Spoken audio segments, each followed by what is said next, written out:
السلام علیکم ورحمۃ اللہ۔ قوم لوط نے ایک ایسی برائی کو ایجاد کیا تھا جو دنیا میں ان سے پہلے کسی نے نہیں کی تھی، ایسی بدکاری جس کی مثال تاریخ میں کہیں نہیں ملتی۔ اس قوم نے ایسا کام کیا تھا، کون سا کام کیا تھا اور ان کا انجام کیا ہوا؟ اس ویڈیو میں ہم آپ کو حضرت لوط اور ان کی قوم کے بارے میں مکمل تفصیل بتائیں گے۔ ویڈیو کو اینڈ تک دیکھیے گا۔ اگر آپ ہمارے چینل پر نئے ہیں تو ہمارے چینل کو سبسکرائب کریں۔ حضرت لوط علیہ السلام اللہ کے ایک برگزیدہ نبی تھے۔ آپ کے والد کا نام حیران تھا۔ آپ کی پیدائش عراق کے شہر اور میں ہوئی تھی۔ اس میں ابراہیم علیہ السلام کا مسکن تھا۔ دراصل حضرت لوط کے والد حیران حضرت ابراہیم علیہ السلام کے سگے بھائی تھے، یعنی لوط علیہ السلام حضرت ابراہیم علیہ السلام کے بھتیجے تھے۔ کیونکہ حضرت لوط کے والد بچپن میں ہی انتقال کر چکے تھے، اس لیے حضرت لوط علیہ السلام کو حضرت ابراہیم علیہ السلام نے پالا پوسا تھا۔ آپ حضرت ابراہیم پر سب سے پہلے ایمان لانے والوں میں سے تھے۔ آپ حضرت ابراہیم کے زمانے میں اہل سدوم کی رہنمائی کے لیے نبوت کے منصب پر فائز ہو چکے تھے۔ حضرت لوط کے بہت سارے معجزات ہیں۔ بعض تاریخی روایات کے مطابق آپ جب بھی بارش کے لیے دعا کرتے تو آسمان بادلوں سے بھر جاتا اور خوب بارش ہوتی تھی۔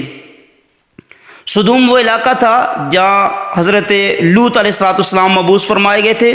سدوم کے آس پاس 5 خوبصورت شہر آباد تھے، جن میں سے ہر ایک کی آبادی بعض روایتوں کے مطابق 1 لاکھ نفوس سے زائد تھی۔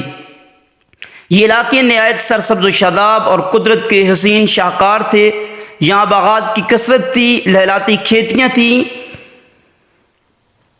اردن، شام اور اسرائیل کے درمیان بسا ہوا یہ علاقہ نہایت زرخیز تھا۔ یہاں طرح طرح کے اناج، پھل، میوے بکثرت تھے اور یہی وجہ تھی کہ آس پاس کی بستیوں کے لوگ بھی اپنی معاشی اور غذائی ضرورت کے لیے اس بستی کی طرف آتے تھے۔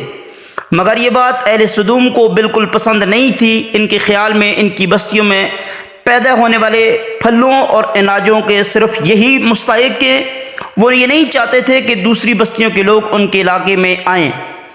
بعض موضوع روایتوں کے مطابق جو حقیقت سے بہت بعید ہیں، ایک دن سدوم کے لوگ اس بات پر غور و فکر کر رہے تھے کہ باہر سے آنے والے لوگوں کو یہاں آنے سے بالآخر کیسے روکا جائے کہ ابلیس ان کی محفل میں ایک بزرگ کی شکل میں آیا اور کہا کہ اگر تم ان سے پیچھا چھڑانا چاہتے ہو تو میرے کہنے پر عمل کرو۔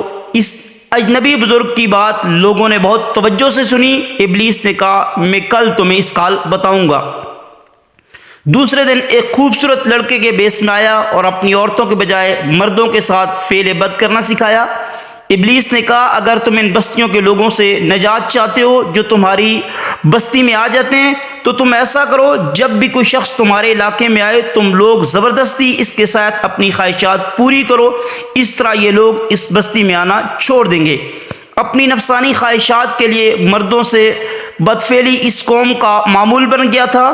یہاں بے حیائی عام ہو گئی تھی۔ حکمران، سردار، ہر طبقے میں، ہر گھر میں یہ فعل بد پھیل چکا تھا۔ بڑی محفل میں یہ لوگ اس فحاشی کے کام کو کر کے خوش ہوتے تھے۔ کوئی بھی محفل اس کام کے بغیر ادھوری سمجھی جاتی تھی۔ خاص کر مسافروں میں سے کوئی خوبصورت لڑکا نظر آتا تو یہ لوگ اسے اپنا شکار بنا لیتے تھے۔ تلمود میں لکھا ہے کہ اہل سدوم اپنی روزمرہ کی زندگی میں سخت ظالم، دھوکے باز اور بد معاملہ تھے۔ کوئی مسافر ان کے علاقے سے بخیریت نہیں گزر سکتا تھا۔ کوئی غریب ان بستیوں سے روٹی کا ایک ٹکڑا بھی نہیں حاصل کر سکتا تھا۔ ایسا ہوتا کہ باہر کا آدمی ان کے علاقے میں پہنچ کر فاقوں سے مر جایا کرتا تھا، یہاں تک کہ وہ اس کے کپڑے اتار کر اس کو برہنہ دفن کر دیتے تھے۔ اپنی وادی کو انہوں نے باغ بنا رکھا تھا جس کا سلسلہ میلوں تک پھیلا ہوا تھا۔ اس باغ میں وہ انتہائی بدکاری کے کام اعلانیہ طور پر کرتے تے۔ حضرت لوط نے انہیں توحید کی دعوت دی اور بدکاری کے گناؤنے عمل سے توبہ کرنے کا حکم دیا۔ حضرت لوط نے کہا تم بے حیائی کیوں کرتے ہو؟ کیا تم عورتوں کو چھوڑ کر لذت حاصل کرنے کے لیے مردوں کی طرف مائل ہوتے ہو؟ حقیقت یہ تم بہت احمق لوگ ہو۔ حضرت لوط اہل سدوم کو دن رات واعظ و نصیحت کرتے تھے، لیکن اس قوم پر اس بات کا کوئی اثر نہیں ہوا، بلکہ وہ فخری انداز میں یہ کام کیا کرتے تھے۔ انہیں حضرت لوط کا سمجھانا بہت برا لگتا تھا، لہٰذا انہوں نے صاف صاف کہہ دیا اگر تم اسی طرح ہمیں برا کہتے رہے اور ہمارے کاموں میں مداخلت کرتے رہے تو ہم تمہیں شہر سے نکال دیں گے۔ حضرت لوط نے واعظ نصیحت کا سلسلہ جاری و ساری رکھا، لہٰذا ایک دن اہل سدوم نے خود ہی عذاب الہی کا مطالبہ کر دیا۔ اللہ تعالیٰ نے اب تک ان کی اس فحاشی اور بدکاری کے باوجود انہیں ڈیل دے رکھی تھی، لیکن انہوں نے جب ایک دن حضرت لوط سے کہا کہ اگر تم سچے ہو تو ہم پر عذاب لے آؤ، لہٰذا ان پر عذاب الہی کا فیصلہ ہو گیا۔ اللہ تعالیٰ نے اپنے خاص فرشتوں کو دنیا کی طرف روانہ کر دیا۔ یہ فرشتے حضرت لوط علیہ السلام کے گھر تشریف لائے۔ حضرت لوط نے جب ان خوبصورت نوجوانوں کو دیکھا تو سخت گھبراہٹ اور پریشانی میں مبتلا ہو گئے۔ انہیں یہ خطرہ محسوس ہوا کہ اگر ان کی قوم کے لوگوں نے انہیں دیکھ لیا تو نہ جانے وہ ان کے ساتھ کیا سلوک کریں گے۔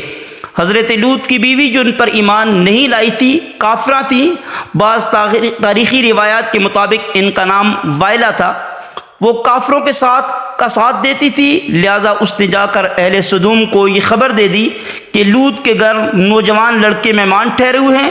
یہ سن کر بستی والے حضرت لوط کے گھر پہنچے۔